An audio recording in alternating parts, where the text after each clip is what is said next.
Hi everyone, this is CSUB Agrawal. Welcome to part 5 of share based payment. This is the last part of this 102 standard.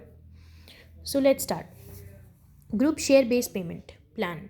Now, as the name suggests, here we are talking about the group. Group involves subsidiary, parent, etc. etc. So let's start कि group based share payment plan में किस type के transactions exactly आते हैं। Example लेते हैं, एक listed entity है, उसने ग्रांट किया employees of subsidiary for services to subsidiary.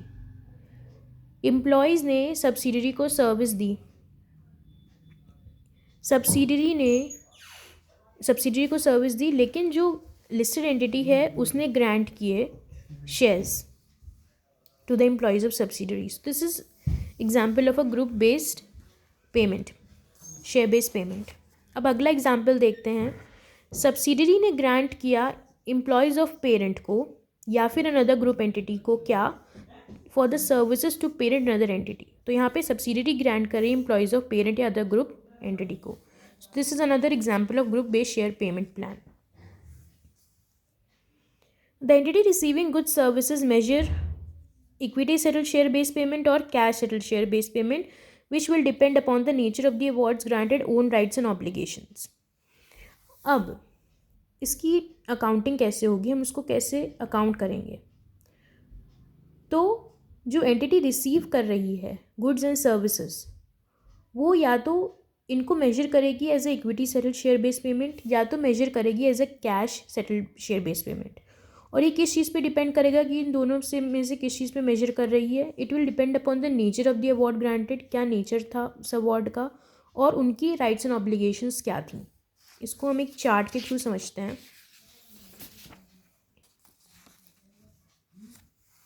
Does counter party gets my equity instrument, क्या काउंटर पार्टी को मेरे इक्विटी इंस्ट्रूमेंट मिल रहे हैं?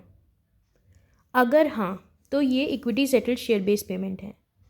अगर नहीं तो counter party gate equity instrument of another entity in the same group, क्या काउंटर पार्टी को इक्विटी इंस्ट्रूमेंट किसी और एंटिटी के मिल रहे हैं जो कि मेरे ही ग्रुप की है? अगर नहीं मिल रहे हैं तो does counter party get cash और other assets based on the value of either my equity instrument और other equity instrument of another entity. तो क्या फिर उसको कैश मिल रहा है जो कि बेस्ड है इक्विटी इंस्ट्रूमेंट ऑफ जो कि बेस्ड है मेरे इक्विटी इंस्ट्रूमेंट से या फिर equity instrument of another group entity? अगर नहीं तो वो 102 के स्कोप में नहीं आता है। अगर हाँ तो do I have to settle the obligation. अभी हमारी आ जाती है इसमें बात ओन राइट्स एंड ऑब्लिगेशन की। क्या मुझे ऑब्लिगेशन सेटल करनी है? अगर मुझे ऑब्लिगेशन सेटल करनी है तो ये मेरा कैश सेटल एक्सपेंस है। अगर मुझे ऑब्लिगेशन शेयर सेटल नहीं करनी तो ये मेरा इक्विटी सेटल्ड एक्सपेंस है। अब अगला सिनारियो देखते हैं, does counter party of equity instruments get equity instruments of another entity in the group. अगर उसको another entity in the group के इक्विटी इंस्ट्रूमेंट्स मिल रहे हैं तो yes, do I have to provide those equity instrument, that is am I the settler. क्या मुझे वो इक्विटी इंस्ट्रूमेंट देने हैं? क्या मैं सेटलर हूँ? अगर हाँ तो ये कैश सेटल्ड एक्सपेंस है। अगर मैं सेटलर नहीं हूँ तो ये इक्विटी सेटल्ड एक्सपेंस में आते हैं। तो this is basically how we decide कि इक्विटी सेटल्ड होगा कि कैश सेटल्ड ट्रीट होगा। अब हम कुछ एग्जांपल्स देखते हैं, सिनेरियोज देखते हैं, जिससे ये चीज़ें क्लियर हो जाएंगी कि कैसे हम ट्रीटमेंट करते हैं। पहला सिनेरियो है, parent issues its own equity in its own shares for the share based payment plan issued by the subsidiary। Subsidiary ने एक share based payment plan issue किया अपने एम्प्लॉयज़ को, लेकिन जो पेरेंट है वो इशू कर रहा है अपने शेयर उसके लिए। तो subsidiary has no obligation to settle the services goods. Subsidiary की कोई ऑब्लिगेशन नहीं है कि उसको सेटल करना है फॉर द सर्विसेज। तो ये हमारा हो गया equity settled share based payment for subsidiary, as we have seen in the chart before। अब इसकी एंट्री क्या होगी? In the books of parents. In books of parents will debit the investment in subsidiary debit कर देंगे investment इन subsidiary और credit कर देंगे क्या, इक्विटी। और बुक्स ऑफ सब्सिडरी में क्या होगा, डेबिट कर देंगे एक्सपेंस, एम्प्लॉय रिलेटेड कॉस्ट और क्रेडिट कर देंगे क्या, कैपिटल कंट्रीब्यूशन फ्रॉम पेरेंट। तो ये हमारी हो गई एंट्री। अगला देखते हैं scenario 2।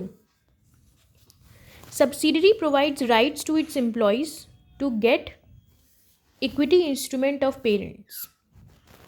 Subsidiary provide rights to its employee to get equity instrument of the parents. Subsidiary right provide करती है employees को to get the equity instrument of the parent. अब यहाँ पे subsidiary account it as a cash settled share based payment. वो उसको cash settled share based payment की तरह treat करती है। क्यों? क्योंकि it has an obligation to settle it in other than own equity shares. क्योंकि उसको ऑब्लिगेशन है कि उसको सेटल करना है other than its own equity shares. उसको अपने इक्विटी शेयर्स नहीं इशू करने हैं, उसको सेटल करना है other than in the own equity shares. तो इस केस में पेरेंट की बुक में एंट्री होगी debit expenses, employee related cost और क्रेडिट हो जाएगा हमारा डिविडेंड इनकम। और सब्सिडरी की बुक में क्या होगा, डेबिट हो जाएगा retained earnings as dividend distribution और क्रेडिट हो जाएगा equity being share issued. Scenario 3 देखते हैं।